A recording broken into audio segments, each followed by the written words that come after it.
اعوذ باللہ من الشیطان الرجیم بسم اللہ الرحمن الرحیم الحمد للہ والصلاة والسلام علی رسول اللہ لا حول ولا قوة الا باللہ رب اشرح لی صدری ویسر لی امری واحلل عقدۃ من لسانی یفقهوا قولی ربی زدنی علما۔ السلام علیکم ورحمۃ اللہ وبرکاتہ۔ عزت دار بہنیں، عزت دار بھائی، پیارے بچوں، آپ سب کا ویلکم ہے، استقبال ہے اس ہمارے عقیدہ کلاس 4 میں۔ اور اللہ سبحانہ تعالیٰ سے دعا کرتے ہیں کہ اللہ سبحانہ تعالیٰ ہم آج جو بھی پڑھیں گے سیکھیں گے، اور ہم کوشش کریں گے اس پہ آج سے عمل کریں، یعنی ہم جو بھی آج سیکھیں گے اس پر آج سے عمل کریں گے انشاءاللہ۔ سب سے پہلے جو کلاس نمبر 3 کا جو کوئز تھا اس کو حل کریں گے، اور اس کا سوال آپ کے سامنے ہے کہ دنیاوی پڑھائی اور شریعت کا علم میں کوئی فرق ہے؟ آپ میں سے کسی نے تو بہت شارٹ میں لکھ دیا اور کسی نے تھوڑا ڈیٹیل میں۔ جی، ان دونوں میں فرق ہے، یعنی دنیا کا علم صرف دنیا کے لیے ہے، شریعت کا علم دنیا اور آخرت کے لیے، دونوں کے لیے ہے۔ یعنی شریعت کے علم میں آپ دیکھیں کہ دنیاوی علم میں کتنا بڑا فرق ہے، کہ دنیا میں ہم علم سیکھ لیتے ہیں، یعنی دنیا کا علم بس دنیا میں کچھ سیکھ لیا، کچھ پڑھ لیا، لیکن شریعت کا علم ہم جب حاصل کر لیتے ہیں تو دنیا میں رہنے کے لیے ہمارے لیے آسانی ہوتی ہے۔ دنیا میں رہنے کا ہم سلیقہ سیکھتے ہیں، دنیا میں کیسے رہیں، دنیا میں کیسے جینے کا طریقہ ہے، یہ تمام چیزیں ہم اس شریعت سے سیکھتے ہیں۔ یعنی بنا علم کے انسان جانور گناہگار برا بن جاتا ہے۔ یعنی علم سیکھ کر اسے پہلے تو سب سے پہلے اسے تمیز، زندگی گزر بسر کرنے کا طریقہ، رہن سہن کا طریقہ سمجھ میں آتا ہے، لیکن جب وہ علم ہی نہیں سیکھتا تو پھر پورا کا پورا وہ جانور گناہگار اور اتنا برا بن جاتا ہے کہ لوگ اس سے نفرت کرنے لگتے ہیں۔ جب اس نے یہ اللہ سبحانہ تعالیٰ کا دیا ہوا شریعت کا علم سیکھتا ہے، اس پر عمل کرتا ہے، تو پھر اس کے لیے آخرت میں جنت کے علاوہ کچھ نہیں ہے۔ یعنی دنیاوی علم اور آخرت کا علم دونوں ضروری ہے، لیکن دونوں میں فرق ہے۔ دنیاوی علم اور دینی شریعت کا علم دونوں ضروری ہے، لیکن ان میں بہت بڑا فرق ہے۔ دنیا کے علم میں کچھ حد تک ایسی چیزیں جو بالکل اسلام کے خلاف ہے۔ مثال کے طور پر آج ہمارے بچے کیا کرتے ہیں، فائنینس، بزنس میں، میکس میں، یہ سارا سب کچھ پڑھتے ہیں فائنینس کے بارے میں، پھر اس کے بعد وہ سمجھتے ہیں کہ ہاں فائنینس والا بھی ایک سبجیکٹ ہے۔ جب اس کو پڑھتے ہیں، سیکھتے ہیں، سمجھتے ہیں، اس کے بعد پھر وہ کیا کرتے ہیں، تلاش کرتے ہیں بینک میں نوکری کرنے کی۔ یہ دیکھیں دنیا کی پڑھائی کا فائدہ، کہ دنیا کی پڑھائی میں وہ فائنانس، یہ سارا سب کچھ اتنی بڑے بڑے ڈگری لے لی، ساری سب کچھ لے لی فائنانس پر، بینک میں جا کر جاب کرتے ہیں۔ تو ایسی پڑھائی کا کیا فائدہ، جس سے اللہ بھی ناراض ہوتا ہے اور پھر ہم جہنم میں جاتے ہیں۔ یعنی ہم ایسا بزنس کرتے ہیں پھر یہ علم سیکھ کر، خود کا فائدہ دوسروں کا نقصان۔ یعنی ایسا علم سیکھ کے کیا فائدہ جو ہم جسے اللہ کو ناراض کرتے ہیں۔ ہمیں ایسا علم سیکھنا چاہیے جس میں ہمارا بھی فائدہ ہو اور دوسروں کو بھی فائدہ ہو۔ یعنی ایسا نہیں کہ پورا کا پورا دنیا میں ہی ہم لگ جائے، ایسا نہیں کہ پورا کا پورا دین میں لگ جائے، دونوں کو بیلنس کرنا ہے۔ یعنی ہر جگہ اگر آپ دیکھے جائے تو آپ دیکھیں کہ لوگوں کا بالکل آسان ہے، ایک ہاتھ میں دنیا، ایک ہاتھ میں شریعت کا علم، دونوں، یعنی دونوں بیلنس کرتے ہیں۔ ایسے بہت اچھے لوگ ہیں، ایک بہت اچھے ڈاکٹر ہے اور وہ بہت اچھے حافظ قرآن ہے، موجود ہے یوٹیوب، فیس بک، سب جگہ ان کی قراتیں موجود ہیں۔ ایک بڑے زبردست انجینئر بھی ہے اور بڑے قاری بھی ہیں، ایک بڑے سائنٹسٹ بھی ہے اور حدیثوں کو بھی یاد کرتے ہیں۔ یعنی دونوں کو بیلنس کر کے رکھا، دونوں بھی امپورٹنٹ ہے دنیا میں اور آخرت میں، لیکن اس میں فرق ہے۔ لیکن یہی نہیں کہ پورا کا پورا ہم 8-9 گھنٹے اسکول میں لگا دیں اور کبھی 10-15 منٹ لیے، آدھا گھنٹہ، 1 گھنٹے کے لیے شریعت کا علم سیکھے یا قرآن سمجھے، یہ بالکل نہیں، ہمیں دونوں کو بیلنس کرنا ہے۔ ٹھیک ہے، دوسرا سوال کی طرف آتے ہیں، علم کی مجالس میں فرشتے کیا کرتے ہیں؟ جب آج میں مسجد میں گیا تو مسجد میں یہی نوٹ کرتے جا رہا تھا کہ آج جمعہ کا دن ہے، جب میں جاتا ہوں جمعہ کے دن تو فرشتے دروازے پہ بیٹھے ہیں، ہم یہ فیل کریں۔ اس کے بعد جب میں مسجد میں جاتا ہوں، جب مؤذن نے اذان دے دی تو فرشتے ہمارے بغل میں آ کے بیٹھ جاتے ہیں، یہ میں فیل کرتا ہوں۔ تو یہ آپ بھی فیل کرنا ہے کہ جب آپ علم کی مجالس میں، محفل میں، اب لائف آپ سن رہے ہو، بعد میں یوٹیوب پہ سنتے ہو، جہاں پر اللہ اس کے رسول کا ذکر ہوتا ہے، اللہ سبحانہ تعالیٰ کی دین کی بات چلتی ہے، وہاں پر فرشتے آ کر بیٹھ جاتے ہیں اور اللہ کا ذکر کرتے ہیں۔ یہ آپ کو فیل کرنا ہے کہ آپ کے بغل میں اللہ کے فرشتے بیٹھے ہیں، آپ کو یہ فیل کرنا ہے کہ جب ہم اللہ کی مجالس میں مجالس میں اللہ کا ذکر کرتے ہیں، اللہ کی شریعت کے بارے میں بات کرتے ہیں، علم سیکھتے ہیں، لوگوں کو سکھاتے ہیں، فرشتے ہمارے اگل بغل میں بیٹھے ہوتے ہیں، یہ سن رہے ہیں، آپ کے پاس میرے پاس یہ سن رہے ہیں۔ اللہ سبحانہ تعالیٰ نے کچھ مخصوص فرشتوں کو پیدا اسی لیے کیا کہ وہ دنیا میں گھومے پھرے، جہاں پر بھی اللہ اس کے رسول کا ذکر ہوتا ہے، جہاں قرآن مجید احادیث کی بات ہوتی ہے، وہاں پر آ کر بیٹھ جاتے ہیں، پھر فوراً ختم ہوتی ہے، فوراً جاتے ہیں اللہ کے پاس۔ تو آپ فیل کریں کہ کتنی بہترین مجلس ہے، کتنی بہترین کلاس ہے کہ آپ کے بغل میں، میرے بغل میں فرشتے بیٹھے ہیں، اللہ کا ذکر سن رہے ہیں۔ ان کو ضرورت کیا ہے؟ اللہ سبحانہ تعالیٰ نے ان کو دنیا میں پیدا کیا، جاؤ جہاں پر وہ لوگ ہیں، اللہ کا ذکر کر ان کے پاس بیٹھو۔ اللہ سبحانہ تعالیٰ جانتا ہے آپ کے میرے بارے میں کہ ہم کیا کر رہے ہیں، نیکی کا کام کر رہے ہیں یا برائی کا کام، اللہ جانتا ہے۔ پھر بھی اللہ سبحانہ تعالیٰ فرشتوں کو گواہ بناتا ہے، یعنی فرشتے آپ کے جو بغل میں بیٹھے ہیں، میرے بغل میں بیٹھے ہیں، یہ گواہی دیں گے اللہ کے پاس جا کر، اللہ میں فلاں فلاں بستی میں گیا تھا، وہاں فلاں فلاں بندی، فلاں فلاں بچہ تیری دین کا، شریعت کا علم سیکھ رہے تھے۔ تو آپ دیکھیں کتنا بڑا فائدہ ہے علم کی مجالس کا۔ سوال نمبر 3، مکہ کے مشرکوں نے رسول اللہ صلی اللہ علیہ وسلم سے ہمارے رب کا نسب نامہ مانگا، اور پھر جب ہم سے بھی مانگے ہم کیا جواب دیں؟ قل هو اللہ احد اللہ الصمد لم یلد ولم یولد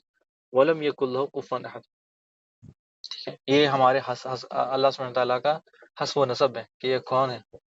چوتھا سوال یہ تھا کہ قل هو اللہ احد کا مطلب کیا ہے؟ یعنی جس ذات پاک کا نام اللہ ہے وہ ایک ہے، یعنی اللہ ایک ہے۔ سوال نمبر 5، اللہ الصمد کا کیا مطلب ہے؟ معبود برحق، بے نیاز، یعنی یہ مفہومی معنی ہے، لیکن پھر میں نے بتایا تھا آپ کو کہ صمد کا معنی کہ وہ کسی کا محتاج نہیں۔ امید ہے کہ آپ کو جو پچھلی کلاس تھی اس کا یاد ہوگا کہ وہ کسی کا محتاج نہیں، اگر کوئی اس کی مدد کرنا بھی چاہتا تو اس کی ضرورت ہی نہیں۔ اور صمد کا ایک اور میں نے یہ بھی معنی بتایا تھا کہ سب سے اوپر، ہمیشہ زندہ رہنے والا، اس کا کوئی وارث ہی نہیں، نہ وہ بھولتا ہے نہ چوکتا ہے، نہ اس میں کوئی کمی ہے، نہ کوئی اس کا وارث ہے، نہ اس میں کوئی کمی ہے، یعنی اللہ سبحانہ تعالیٰ ہر چیز سے پاک ہے۔ صمد کا معنی ہے۔ چھٹا سوال یہ تھا کہ لم یلد ولم یولد کا کیا مطلب ہے؟ نہ اس کی کوئی اولاد ہے، نہ وہ کسی کی اولاد ہے۔ یہ باتیں ہمیں یاد رکھنی چاہیے۔ 7واں سوال یہ تھا ولم یکن لہ کفوا احد، نہ ہی اس کو کسی نے جنا، ولم یکن لہ کفوا احد کا معنی نہ ہی اس جیسا کوئی ہے اور نہ ہی اس جیسا کوئی تھا، یعنی نہ اب ہے نہ پہلے سے کوئی تھا نہ کوئی رہے گا۔ اس کا مطلب یہ ہم دل میں جب سورہ اخلاص پڑھتے ہیں تو یہ چیزیں ہمیں یاد ہونی چاہیے کہ اللہ سبحانہ تعالیٰ جس ذات پاک کا نام اللہ ہے وہ ایک ہے، وہ بے نیاز ہے، یعنی صمد کے معنی میں کسی کا محتاج ہی نہیں، سب وہ ہمیشہ زندہ رہنے والے، اس میں کوئی نقص ہی نہیں، نہ وہ بھولتا ہے اور نہ کوئی اس کا وارث ہے، نہ اس کی کوئی اولاد ہے نہ وہ کسی کی اولاد ہے، نہ اس جیسا کوئی ہے نہ اس جیسا کوئی تھا۔ یہ تمام چیزیں ہمارے دل و دماغ میں ہمیں یاد ہونی چاہیے کہ جب ہم سورہ اخلاص پڑھتے ہیں، جب ہمارا عقیدہ ایسا ہو جو رسول اللہ صلی اللہ علیہ وسلم نے ہمیں سکھایا، ہمارا عقیدہ ایسا ہو جو اللہ سبحانہ تعالیٰ نے رسول اللہ صلی اللہ علیہ وسلم کو سکھایا، یہ بات جب ہمارے دل میں رچی گئی، بسی گئی، اور یہ بات ہمارے دل میں مضبوط جم گئی، نہ اس بات پر ہمیں کوئی شک و شبہ ہے، اور دل اس بات کا گواہی دیتا ہے، تو اس کا مطلب ہمارا عقیدہ صحیح ہے۔ سورہ اخلاص کا جو ترجمہ ہم نے پڑھا، جب اگر ہم اس کو مانتے ہیں اور اس بات کو دل میں محفوظ کرتے ہیں، اس کی گواہی بھی دیتے ہیں، اس میں کوئی شک و شبہ بھی نہیں ہے، اس کا مطلب ہمارا عقیدہ صحیح ہے۔ اگر اللہ کے ساتھ کسی کو شریک ٹھہراتے ہیں، یعنی ہم نے شرک کیا، یعنی جو دنیا کا سب سے بڑا گناہ ہے، اللہ سبحانہ تعالیٰ اس پہ جنت کو حرام کر دیتا ہے، تو پھر ایسا شخص جو شرک کرتا ہے وہ ہمیشہ ہمیشہ کے لیے جہنم میں، یعنی اللہ کے ساتھ کسی کو شریک ٹھہرانا، کسی کو شرک ٹھہرانا، یعنی اللہ سبحانہ تعالیٰ اولاد دینے والا کوئی اور بھی اولاد دینے والا ہے، اللہ صحت دینے والا کوئی اور بھی صحت دینے والا ہے، اللہ ایک ہے اور کوئی اللہ ہے، یعنی اللہ سبحانہ تعالیٰ سے ڈرتے ہیں، دوسروں سے بھی ڈرتے ہیں، اس کا مطلب آپ اللہ سبحانہ تعالیٰ کو واحد نہیں سمجھتے، اللہ سبحانہ تعالیٰ کو طاقتور نہیں سمجھتے ہم، اگر پھر ہم دوسروں سے ڈرتے ہیں، اس کا مطلب اللہ کو چھوڑ کر دوسروں سے ڈرتے ہیں، اس کا مطلب اللہ سبحانہ تعالیٰ سے بڑھ کے اس کا ڈر ہمارے دل میں ہے۔ یعنی اگر نماز کا ٹائم ہو جاتا ہے، ہمارا باس کہتا ہے کہ نہیں یہ کام کرو، یعنی اللہ سبحانہ تعالیٰ حی علی الصلاح حی علی الفلاح، آؤ فلاح کی طرف، آؤ کامیابی کی طرف اللہ بلاتا ہے، لیکن ہمیں اللہ کی محبت سے زیادہ، اللہ کے ڈر سے زیادہ باس کا ڈر ہے، ہم نماز چھوڑ دیتے ہیں۔ تو پھر اگر ایسا عقیدہ ہے تو پھر ہمارا عقیدہ غلط عقیدہ ہے۔ قرآن میں بہت ساری آیتیں ہیں جس میں اللہ سبحانہ تعالیٰ کو ایک قرار دیتے ہیں، یعنی ان تمام پر ہمارا عقیدہ کیسا ہو۔ رسول اللہ صلی اللہ علیہ وسلم نے ہمیں کیسا عقیدہ سکھایا، وَإِلَٰهُكُمْ إِلَٰهٌ وَاحِدٌ لَا إِلَٰهَ إِلَّا هُوَ الرَّحْمَٰنُ الرَّحِيمُ، یعنی اللہ سبحانہ تعالیٰ فرماتا ہے تمہارا معبود ایک ہی معبود ہے، اس کے سوائے کوئی معبود برحق نہیں، وہ بہت بڑا رحم کرنے والا اور مہربان ہے۔ صحیح مسلم میں ایک حدیث ہے، اب رسول اللہ صلی اللہ علیہ وسلم اپنے صحابہ کو فرماتے ہیں کہ اے میرے صحابہ، سب سے پہلے تم انہیں کوئی چیز کی دعوت دو تو ایک اللہ کی دعوت دو، ایک اللہ کی دعوت دو۔ یعنی آپ رسول اللہ صلی اللہ علیہ وسلم کی ایک وہ حدیث بھی ہے، بنی الاسلام علی خمسین، یعنی اسلام کی بنیاد 5 چیزوں پر ہے، یہ کہ ایک اللہ کی توحید، یعنی ایک اللہ کو ماننا اور نماز قائم کرنا۔ اب آپ دیکھ لیں کہ اگر ہمارا عقیدہ ان آیاتوں پر، قرآن پر اس طرح سے جس کا رسول اللہ نے ہمیں سکھایا، تو پھر ہمارا عقیدہ ٹھیک ہے۔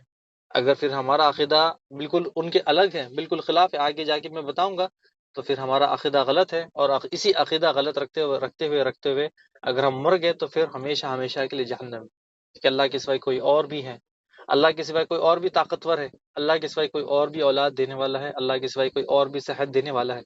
اللہ کے سوائے اور بھی کوئی ہے جو بیماری دور کرنے والا ہے۔ یہ ہم جو ڈاکٹرز کے پریکاشنز لیتے ہیں، میڈیسینز کھاتے ہیں، یا ہم ٹرپ لگواتے ہیں یا گلوکوز لگواتے ہیں، یہ تو پھر لگا دیتے ہیں، لیکن کیا اس ایک لگائے، 4 لگائے، 10 لگائے، کیا ہم ٹھیک ہو جاتے؟ نہیں۔ اللہ سبحانہ تعالیٰ جب چاہتا ہے اپنے بندوں کو شفا دیتا ہے، اور اللہ سبحانہ تعالیٰ جب چاہتا ہے اپنے بندے کو بیماری دیتا ہے۔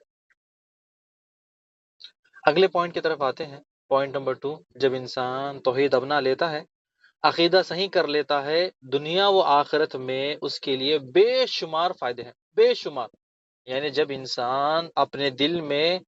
توحید کو اپنا لیتا ہے، اپنا عقیدہ صحیح کر لیتا ہے، تو دنیا اور آخرت میں اس کے بے شمار فائدے ہیں۔ بے شمار فائدوں میں سے جو ہمارے جو شیخ نے، جو استاد نے پڑھایا تھا، 10 میں آپ کے سامنے رکھتا ہوں، ایک ایک کر کے پھر انشاءاللہ اس کی ہم تفصیل ڈیٹیل میں جائیں گے انشاءاللہ، اور میں تھوڑا تھوڑا کر کے بتاؤں گا تاکہ آپ کو سمجھ میں آئے، ورنہ پورے کے پورے آپ کو میں ABCD تک ختم، 1 2 3 5 6 10، 1 2 3 2 200، یہ اگر سپیڈ میں جاؤں تو شاید ہو سکتا ہے آپ کو بھی سمجھ میں نہ آئے اور آپ کے سر کے اوپر سے چلا جائے۔ تو انشاءاللہ باری باری کر ایک کر کے ہم انشاءاللہ جانیں گے کہ عقیدہ توحید کے دنیا و آخرت میں کیا فائدے ہیں۔ سب سے پہلا فائدہ دنیا و آخرت میں امن و سکون ہے، دوسرا رشو و ہدایت، یعنی امن سکون، تیسرا عذاب سے نجات،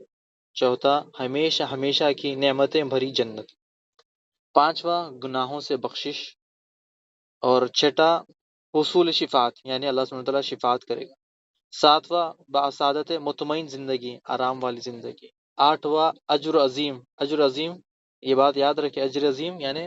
ہمیشہ ہمیشہ کے لیے جو بہترین، جو اجر عظیم ہے، جنت، نواں قبول اعمال کی ضمانت، دسواں توحید سب سے پہلے عمل جس سے کوئی شخص اسلام میں داخل ہوتا ہے، اور سب سے آخری عمل جس سے انسان دنیا سے رخصت ہوتا ہے، یعنی دنیا میں آیا تھا، لا الہ الا اللہ پڑھا، اور جو سب سے آخری عمل تھا اس کا جنت ہے، یعنی جو سب سے آخری عمل تھا انسان کا کیا تھا، جب اسی توحید پہ تھا، پھر ہمیشہ ہمیشہ کے لیے جنت۔ ایک ایک کر کے ہم انشاءاللہ پڑھیں گے۔ سب سے پہلے دنیا و آخرت میں امن و سکون کیسے حاصل ہوتا ہے، اور دوسرا جو پوائنٹ ہے رشد و ہدایت، وہ کیسے حاصل ہوتی ہے۔ اللہ سبحانہ تعالیٰ قرآن مجید سورہ انعام آیت نمبر 82 میں اللہ فرماتا ہے، الذین آمنوا یلبسوا ایمانہم بظلم اولئک لہم امر الذین آمنوا لم یلبسون ایمانہم بظلم اولئک لہم الامن وہم مہتدون۔ اللہ سبحانہ تعالیٰ فرماتا ہے قرآن مجید میں، حقیقت میں امن انہی کے لیے ہے جو راہ راست، اور وہی ہے جو ایمان لائے، جنہوں نے اپنے ایمان کو شرک سے آلود نہیں رکھا، یعنی شرک میں ملاوٹ نہیں کی۔ اب اللہ سبحانہ تعالیٰ جو مسلمانوں کے لیے کیا فرماتا ہے، جو مسلمان قرآن مجید پر پڑھتے ہیں، عمل کرتے ہیں، کہ مسلمان ہونے کے بعد بھی اس نے شرک کا کام نہیں کیا، شرک سے بچا رہا،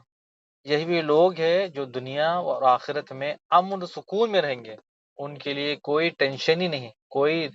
یعنی آپ دیکھیں جو دماغ میں ٹینشن ہوتا ہے وہ کوئی ٹینشن نہیں، بالکل ریلیکس۔ جب اللہ سبحانہ تعالیٰ پر اس کا یقین ہوتا ہے، اس کا بھروسہ آتا ہے، پھر انسان کے دل میں کسی کا ڈر نہیں۔ جب اللہ سبحانہ تعالیٰ پر بھروسہ کر لیتا ہے، اللہ پر یقین کر لیتا ہے، پھر اس کے دل میں کسی کا ڈر ہی نہیں ہوتا، نہ کوئی جن، نہ اس کو کوئی بگاڑ سکتا ہے، نہ کوئی انسان اس کے مقابلے میں آ کر اس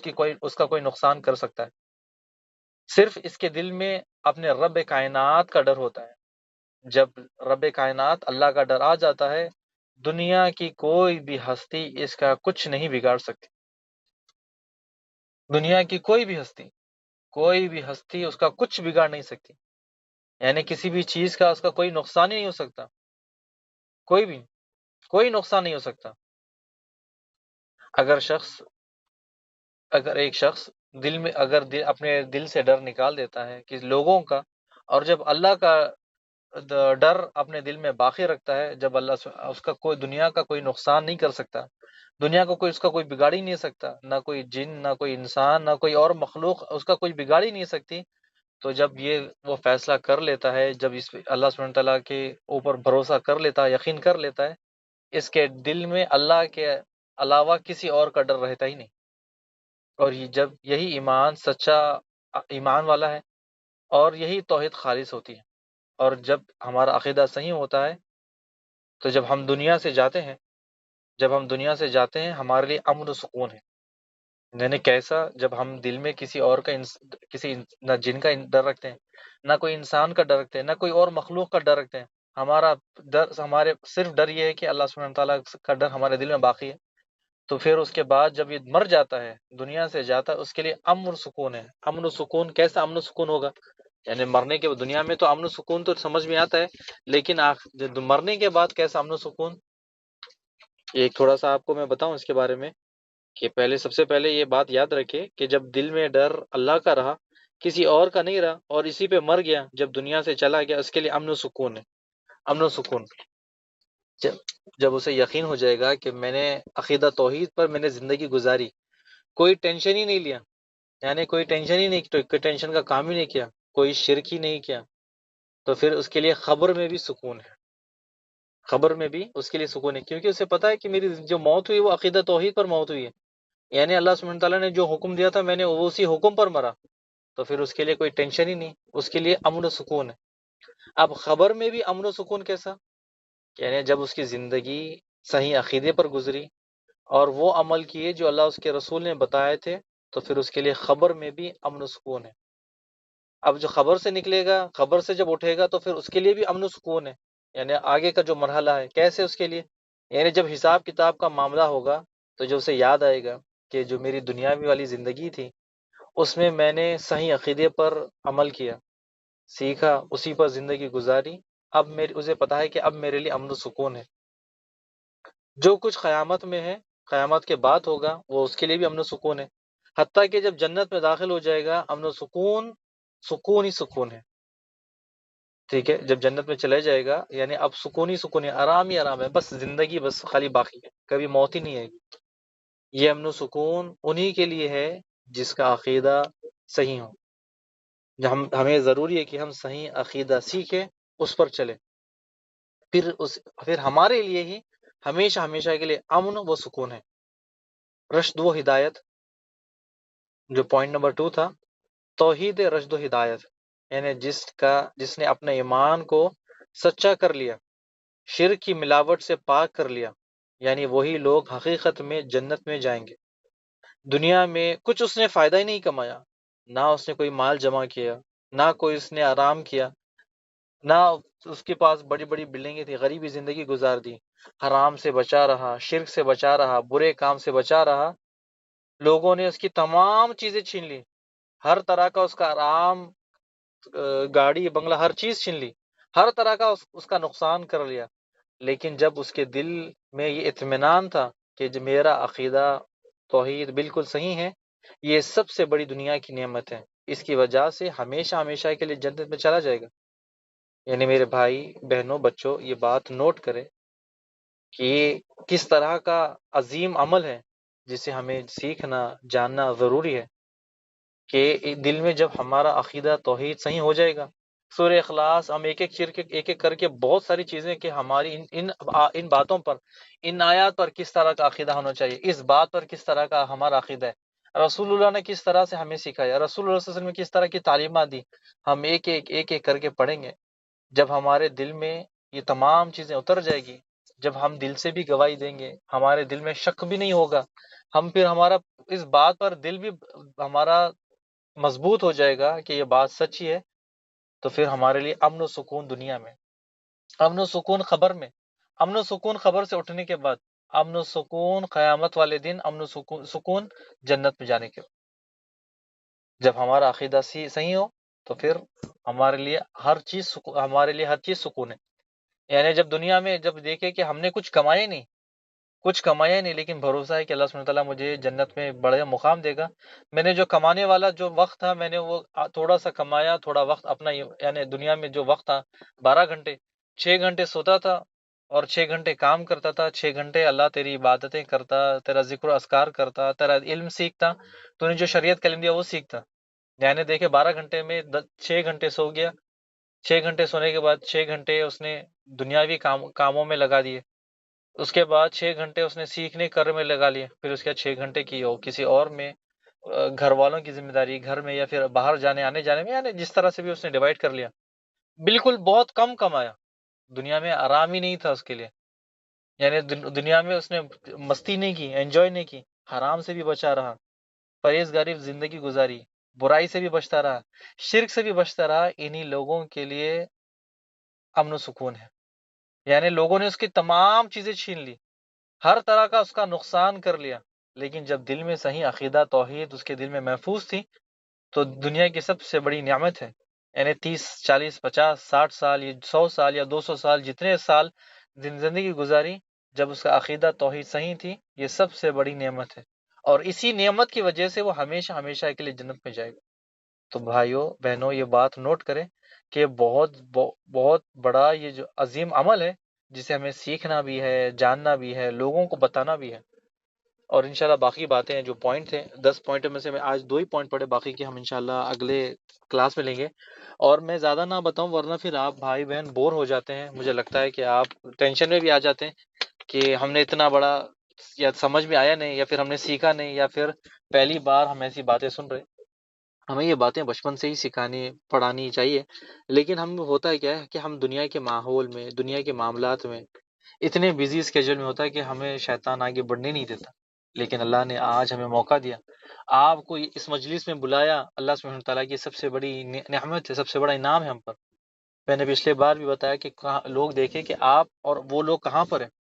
یعنی آپ لوگ علم کی مجالس میں، آپ کے بغل میں اللہ کے فرشتے بیٹھے ہیں، آپ کے لیے جو دنیا کی تمام مخلوقات ہیں آپ کے لیے دعا کرتے ہیں، سمندر کی مچھلیاں آپ کے لیے اب دعا کری اللہ اس کی مغفرت کر دیں، آسمان و زمین کے اندر جتنی مخلوق ہے جو ہم جانتے بھی نہیں ہیں، وہ آپ کے لیے دعائیں کرتی اللہ ان کی مغفرت کر دے۔ زمین کے اوپر، زمین کے اندر جتنی مخلوق، چینٹیاں کیڑے جتنے ہیں، وہ آپ کے لیے دعا کرتے ہیں کہ اللہ ان کی مغفرت کر دے۔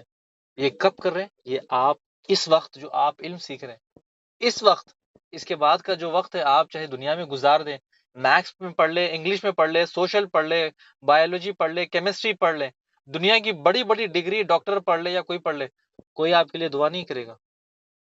اور ماں باپ بھی آپ کے لیے دعا کرتے کہ اللہ میرے بیٹا بیٹی کو جنت میں ڈال، یہ دعا نہیں کرتے کہ آپ ایگزام میں پاس ہو جائے، بہت پیسے کما لے، دین سے دور ہو جائے، نہیں، ماں باپ یہی چاہتے کہ میرے بچے، میرے بیٹیاں بیٹے پڑھنے کے ساتھ ساتھ دنیا میں بھی فائدہ اٹھائے، اور آخرت کی جو نعمتیں ہیں اس کا فائدہ اٹھائے۔